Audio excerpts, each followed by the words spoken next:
Assalamualaikum warahmatullahi wabarakatuh. Pada video ini kita akan belajar terkait uji statistik regresi atau uji statistik pengaruh. Pengaruh terhadap variabel apa? Yaitu variabel X dan Y. Pada materi sebelumnya, kita telah mempelajari terkait hubungan ya, hubungan atau korelasi, yang mana jika konsepnya adalah hubungan antara variabel X dan Y, itu akan berlaku dua arah. Ya, jadi ketika kita mengecek hubungan antara X terhadap Y, itu sudah otomatis juga mewakili hubungan dari Y terhadap X. Tapi pada konsep regresi, yaitu di sini dikatakan pengaruh, pengaruh suatu variabel X terhadap Y itu tidak sama dengan pengaruh variabel Y terhadap X. Untuk mengetahuinya, maka kita wajib melakukan pengujian yang berbeda. Jadi ketika melakukan kita uji statistik X terhadap Y, pengaruh X terhadap Y, itu kita tidak bisa mewakili dari Y terhadap X. Secara umum, uji regresi itu bertujuan untuk mengetahui pengaruh variabel independen atau variabel X terhadap variabel dependennya. Contohnya, semisalnya variabel motivasi terhadap variabel IQ, gitu ya. Jadi, kalau kita sedang mengukur pengaruh antara variabel motivasi terhadap variabel IQ, kita tidak bisa menyimpulkannya bahwa ada pengaruh IQ terhadap motivasi. Ya, tidak sama. Karena dia arahnya adalah satu arah, sifatnya satu arah. Nah, kemudian untuk uji prasyarat normalitasnya,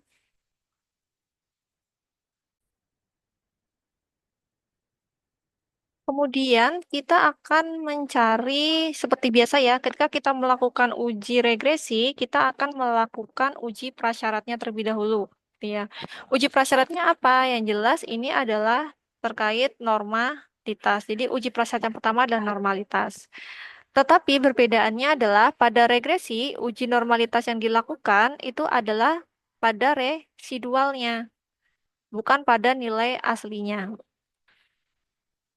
Untuk homogenitas bagaimana? Ya tidak dilakukan karena data IQ dan motivasi itu berasal dari individu yang sama. Jadi satu individu diberikan dua kali tes IQ dan motivasi gitu misalnya, sehingga kedua data ini dapat dikatakan paired atau berhubungan. Jadi tidak perlu dilakukan uji homogenitas pada regresi. Yang wajib adalah uji normalitas, yang mana nanti ini bisa kita untuk menyimpulkan apakah akan diuji secara parametrik atau non parametrik.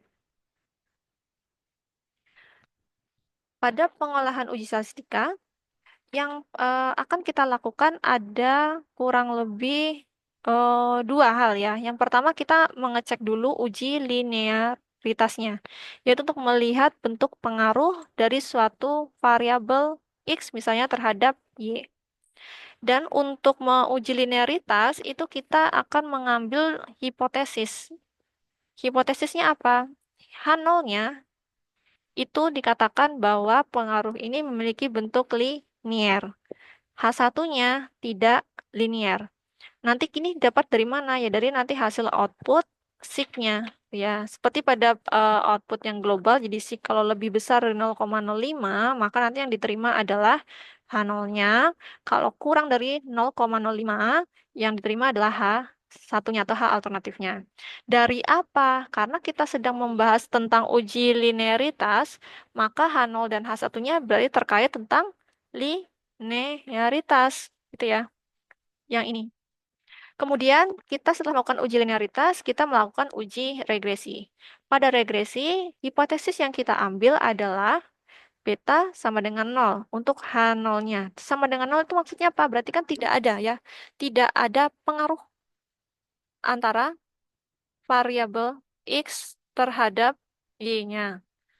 Kalau H0 berarti H0 diterima jika nilai sig-nya itu lebih besar dari 0,05. Jika semisal Anda ketemu nilai sig-nya kurang dari 0,05, maka yang diterima adalah H1. H1-nya apa? regresi atau beta tidak sama dengan nol. Tidak sama dengan nol itu berarti kan ada nilainya ya, ada nilai atau ada pengaruhnya antara variabel X terhadap Y-nya. Pada uji regresi, kita nanti melihat ada beberapa tabel ya, yang mana setiap tabel itu memiliki makna yang berbeda-beda. Semisal, jika pada sebelumnya kita melihat uji regresi, itu kita menemukan nilai sig nih. Sig-nya adalah 0,00, berarti kan yang diterima adalah H1-nya. H1 dari regresi apa? Yaitu beta tidak sama dengan 0, berarti ada pengaruh. X, yaitu X mempengaruhi Y. Nah, pengaruhnya itu bisa naik dan bisa turun. Untuk mengetahui bentuknya, kita mengenal ada yang namanya persamaan regresi. Bentuknya adalah nilai Y sama dengan alfa atau nanti konstanta ditambah beta regresi dari X. Ini adalah untuk populasi. Kalau untuk sampelnya sama ya, Y topi sama dengan A plus B X, di mana nilai A ini adalah konstantanya dan B adalah nilai untuk naik turunnya si X. Nah, nanti kita bisa menemukan atau hasil ini, hasil sampel ya, kita nanti hanya bisa menemukan pada tingkat sampel karena data-data yang kita ambil itu kan adalah data pada tingkat sampel ya, tetapi kita bisa mewakilinya pada tingkat populasi. Nah, kemudian bagaimana caranya kita bisa melihat dari nilai-nilai alfa dan beta ini? Itu bisa kita lihat dari tabel koefisien di kolom B. Nanti kita akan menemukan nilai yang namanya A, itu adalah konstanta, dan B adalah nilai variabel X-nya ya. Maka nanti nilai A itu tinggal Anda masukkan saja ke dalam ini, plus B. B-nya apa? B adalah nilai variabel X-nya, yaitu 1,287. Ini dimasukkan ke sini. Maka nanti persamaan regresinya menjadi 93,850 plus 1,287 X. Cara memaknainya bagaimana? Anda bisa memaknainya dengan cara membuat tabel ya. Jika semisal X-nya itu adalah sama dengan 0, misalnya kalau tadi kasusnya yang diterima adalah beta sama dengan 0 gitu ya, maka nilainya akan sama semua. Y akan sama dengan 93,850 untuk semuanya. Makanya dikatakan tidak ada pengaruh. Yang ada pengaruh itu apa? Ketika nilainya satu ke atas. Jadi ketika nilai X bertambah satu, gitu ya. Karena ada variabel-variabel ini, maka nilai Y akan bertambah 95,137. Didapatkan dari mana? Dari nilai konstanta atau nilai A-nya ditambah 1,2 1,287. Kemudian kita juga bisa melihat kuat pengaruh ya, kuat pengaruh di tabel model summary. Ini bisa kita lihat dari tabel atau nilai R kuadrat atau R square-nya. Misalnya R kuadrat itu ketemu nilainya 0,4777 ya. Yang mana ini kan sudah langsung ketemu R kuadratnya ya. Jadi bisa Anda langsung nyatakan tidak perlu dikuadratkan lagi. Nilainya adalah sebesar 47%. Nah, untuk contohnya, misalnya di sini ada suatu soal ya, di mana ada kasus seorang guru akan mencari tahu apakah terdapat pengaruh motivasi belajar terhadap IQ. Nah, kemudian ujilah apakah terhadap pengaruh motivasi belajar terhadap IQ. Berarti ini adalah X-nya dan IQ adalah Y-nya. Hipotesisnya apa? Nah, hipotesis ini, yang hipotesis yang depan ini kan adalah hipotesis yang universal. Yang harus Anda perhatikan adalah hipotesis yang khusus pada kasus tertentu yang bagian kalimat ini. Nah, kalimat ini adalah menyesuaikan dari bentuk-bentuk kasusnya. Makanya Anda harus bisa menuliskan hipotesis yang baik.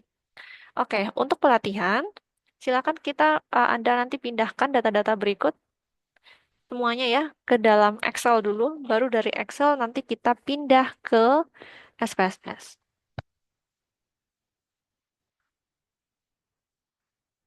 Misal data ini sudah saya pindahkan ke Excel.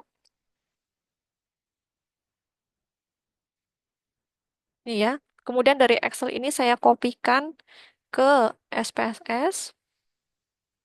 Sini sudah saya kopikan di bagian data view. Kemudian di variable view untuk yang pertama saya beri nama motivasi dan yang kedua adalah IQ. Kalau misalnya Anda mau menulis X dan Y juga boleh ya. Yang mana X itu adalah motivasi dan Y itu adalah IQ. Saya tambahkan di depannya kayak begini. Nah, langkah pertama adalah kita ingin mencari tahu nilai residualnya ya.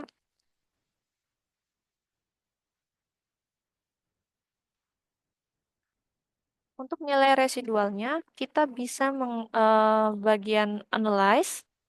Kemudian setelah itu kita ambil regresi, lalu linear, lalu pada bagian eh ini saya kembalikan dulu. Oh, maaf ya.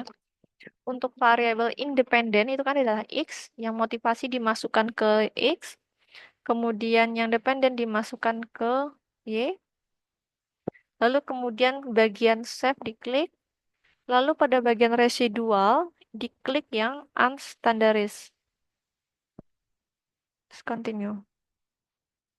Lalu oke. Nah, pada bagian ini tidak kita simpan dulu ya, karena kita hanya ingin menampilkan residualnya saja. Jadi bisa di close dulu. Nanti ketika Anda lihat di data view, nilai residualnya sudah muncul. Baru setelah itu kita bisa melakukan uji prasyarat, yaitu uji normalitas, yaitu discrete statistik, kemudian explore. Yang dimasukkan ke bagian dependen adalah yang residualnya, lalu di bagian plots, normality-nya dicentang, kemudian continue, dan oke. Lalu kita scroll ke bawah. Nah, di sini terlihat bahwa datanya normal ya, karena signifikannya 0,2. Dia lebih besar dari 0,05. Maka yang diterima adalah H0-nya. H0 normalitas apa? Data berdistribusi normal. Nah, selanjutnya kita akan melakukan apa? Kita lihat kembali di bagian catatan yang sudah kita punya. Ya, kita ingin melihat untuk cek uji linearitasnya dulu, ya. Sebelum kita masuk ke uji regresi untuk memastikan apakah uji yang kita lakukan menggunakan uji regresi linear atau tidak. Berarti kita klik analyze, lalu compare mean, lalu means, lalu ini sudah betul ya. Yang variabel Y atau IQ-nya dimasukkan ke dependen, kemudian yang independennya yang X, lalu kemudian kita option, lalu centang yang test for linearity. Kemudian continue, kemudian oke.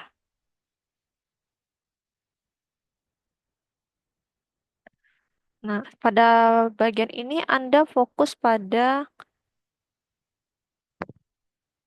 data untuk deviation for linearity. Anda perhatikan nilai signya. Di sini adalah 0,5 ya, 0,565. Berarti kan dia lebih besar dari 0,05. Maka yang diterima adalah H0-nya. H0 untuk uji linear apa? Ini. Linear ya berarti ya. H0-nya adalah linear. Berarti data ini dapat dinyatakan linear. Maka kita sudah dapat diperbolehkan untuk menggunakan uji regresi linear. Caranya adalah kita klik analyze, kemudian regresi. Nah, linear ya, karena tadi sudah dipastikan bahwa ini linear, maka kita bisa memakai uji regresi linear. Kemudian untuk yang Y dimasukkan ke dependen, atau yang IQ dimasukkan ke dependen, yang X masukkan ke independen. Lalu kemudian kita lihat sini ada apa? Tidak ada ya. Lalu ini tinggal oke saja berarti. Nah, setelah kita menuliskan atau menemukan hasil regresinya, ada beberapa banyak data tabel yang penting di sini ya. Yang pertama yang kita lihat adalah pada tabel ANOVA-nya. Ya, tabel ANOVA adalah untuk kita mengecek apakah variabel X mempengaruhi variabel Y-nya. Kita lihat di bagian sig-nya. Sig-nya adalah 0,00, berarti H1 yang diterima. H1-nya apa? Kita cek tidak sama dengan 0, berarti ada pengaruh ya, ada pengaruh antara variabel X dan terhadap Y. Lalu kemudian kita menuliskan persamaan regresinya. Kita lihat dari mana? Kita lihat pada bagian koefisien, pada tabel koefisien. Ya, tabel yang ini kita peroleh dari nilai yang ini, konstan, baris konstan, 93,850. Ini kita pindahkan ke A, ditambah B-nya adalah yang 1,287. Ya, karena B itu adalah bagian dari yang X-nya. Variabel X dipindahkan. Nah, berarti kita sudah ketemu eh, persamaan regresi untuk penelitian kita. Maka melalui persamaan regresi ini kita bisa mengestimasikan suatu saat nanti pada tingkat populasi gitu ya. Semisal X-nya itu ataupun motivasinya misalnya nilainya 80, berapakah nilai IQ-nya begitu. Setelah kita menemukan nilai persamaan regresinya, selanjutnya kita melihat tabel model summary. Model summary. Nah, untuk model summary ini bisa kita lihat untuk melihat kekuatan, estimasi kekuatannya, berapa besar pengaruhnya. Kalau pada korelasi itu kita menghitung kuadratnya manual, tapi kalau pada regresi kita sudah diberikan tabel R square-nya ya, sudah diberikan hasil kuadratnya. Maka Anda bisa langsung menuliskan ini. Nilainya adalah 0,477. Yang kalau kita ubah dalam bentuk persentase bisa menjadi bentuknya 47,7%. Sehingga nanti kesimpulannya ada pengaruh ya. Saya besarkan dulu.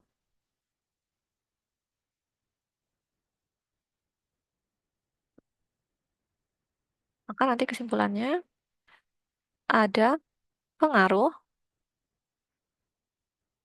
motivasi terhadap IQ itu dengan persamaan tadi Y-topi ya karena tingkat sampel Y-topi sama dengan 93,850 93,850 plus 1,287. Nah, X sebesar 47,7%. Nah, ini adalah hasil dari akhir kesimpulan untuk regresi. Silakan Anda pelajari kembali, termasuk pada uji korelasi ya, yang sebelumnya sudah saya ajarkan yang di kelas. Dan pada pertemuan selanjutnya berarti Anda tinggal belajar mandiri untuk persiapan UAS. Nanti UASnya akan kita diskusikan lebih lanjut, terutama saya dan PJ-nya nanti saya akan konfirmasikan bagaimana prosedurnya. Yang jelas nanti silakan Anda persiapkan hal-hal yang perlu dipelajari, terutama karena hari ini kita sudah melakukan kuis ya, kuis untuk uji perbedaan rata, maka selanjutnya untuk UAS materinya adalah korelasi dan regresi. Baik, sekian ya pembelajaran hari ini. Saya akhiri. Wassalamualaikum warahmatullahi wabarakatuh.